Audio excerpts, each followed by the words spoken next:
সৃষ্টিকর্তায় মহান। সুপ্রিয় শিক্ষার্থীবৃন্দ, উপস্থিত আজকের এই ফলাফল অনুষ্ঠানের সহকারী প্রধান শিক্ষক, অন্যান্য শিক্ষক শিক্ষিকাবৃন্দ, অভিভাবকবৃন্দ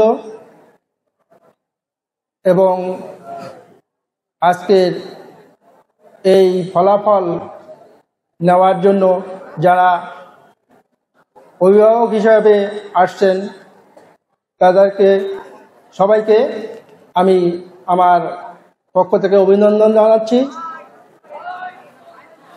আজকের এই 2024 সালের শেষ পর্যায়ে তোমাদের ফলাফল ঘোষণা করা হবে। তার আগে আমি দুটি কথা বলবো যে আমাদের যে ফলাফলটা প্রস্তুত হয়েছে সেটাই সম্পর্কে। আমাদের শিক্ষা মন্ত্রণালয়ের নির্দেশক্রমেই যে রেজাল্ট প্রস্তুত করতে বলা হয়েছে সেই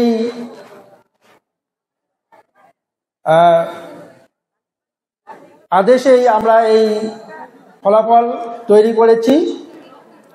তো তোমরা হয়তোবা এই ফলাফলে দেখবে যে ফলাফলটা পার্সেন্টেজ অনুযায়ী হয়েছে এবং রেজাল্ট তোমাদের ঘোষণা করা হবে গ্রেড অনুযায়ী। সেই গ্রেড অনুযায়ী রেজাল্ট তোমাদেরকে ঘোষণা দেওয়া হবে। তো হয়তোবা তোমরা রেজাল্টে দেখতে পারবে যে তোমাদের যে মার্কগুলো 100 মার্কের পরীক্ষা তোমরা দিয়েছো। তোমরা কত মার্কের পরীক্ষা দিছো? 100 মার্কের। হয়তোবা শুধু শিল্প সংস্কৃতি এটাতেই আছে 65, কিন্তু এই 65 মার্কের মধ্যে তোমাদের খাতায় আছে 20 আর একটা কি আছে, এক্সট্রা একটা কারিকুলামে আছে, সেটা হচ্ছে তোমাদের 15 বন্ধু খাতা যেটা বলা হয়।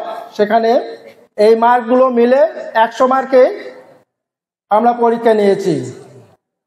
তো আমরা এই 100 মার্কে আমাদের যে বোর্ডের এবং শিক্ষা মন্ত্রণালয়ের যে আদেশ সেটা হচ্ছে যে 100 মার্কে আমাদেরকে 74 মার্কে রূপান্তরিত করতে হবে।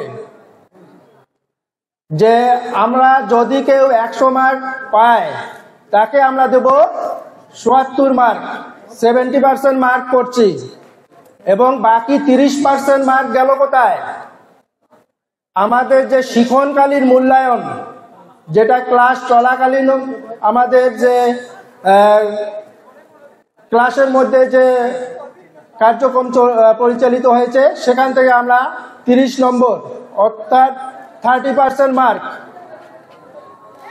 এই তোমাদের পরীক্ষায় 100% থেকে 70%। এবং আমরা যে শিক্ষণকালীন মূল্যায়ন সময় ক্লাস চলাকালীন যে তোমাদের বিভিন্ন কার্যক্রমের আমরা যে পরীক্ষাগুলো নিয়েছি সেখান থেকে আমাদের 30%, এই 100% করা হয়েছে। তো তোমাদের এখানে প্রোগ্রেস রিপোর্ট বা যেখানে ফলাফল দেওয়া হবে সেখানে তোমরা দেখবে যে তোমাদের শতকরা ৭৪ নম্বরের মার্কগুলো দেওয়া হয়েছে এবং এখানে 30-এর মধ্যে যেটা মার্ক হয় সেটা মার্ক দেওয়া হয়েছে। তো তাতে দেখা গেছে যে 100 নম্বরের মধ্যে অবশ্যই যেমন 33 পাওয়ার জন্য 5 মার্ক হতে হবে, ঠিক তেমনি এখন 70% হিসাবে তোমাদেরকে অবশ্যই এই 100-র যে 70% মার্ক করা আছে সেখানে তোমাদের 23 পেতে হবে। 70% মার্কে অবশ্যই তোমাদের 23 পেতে হবে এবং সেটা আলাদা আলাদা। যে দুইটা মিলে একখানে পাস, যে 33 হয়েছে তা হবে না। এখানে তোমাদের যে আমরা শিক্ষণকালীন মূল্যায়নগুলো দিছি 30 মার্ক, এটা আলাদা। 30-এর মধ্যে অবশ্যই 10 পেতে হবে এবং যে আমরা ফলাফল যেটা তোমাদের বার্ষিক পরীক্ষা হয়েছে সেটা 70% মার্কের মধ্যে অবশ্যই 23 পেতে হবে, এই দুইটা মিলে 33 হতে হবে এবং সেটা আলাদা আলাদা পাস থাকতে হবে। তো তারপরেও যদি তোমাদের যদি কোনো সমস্যা থাকে, তোমাদের যদি মনে কোনো সংশয় থাকে এ ব্যাপারে, আজ রেজাল্ট প্রকাশের 3 দিনের মধ্যে তোমাদের অভিযোগ দাখিল করতে হবে এবং দরখাস্তর মাধ্যমে এই অভিযোগ দাখিল করতে হবে।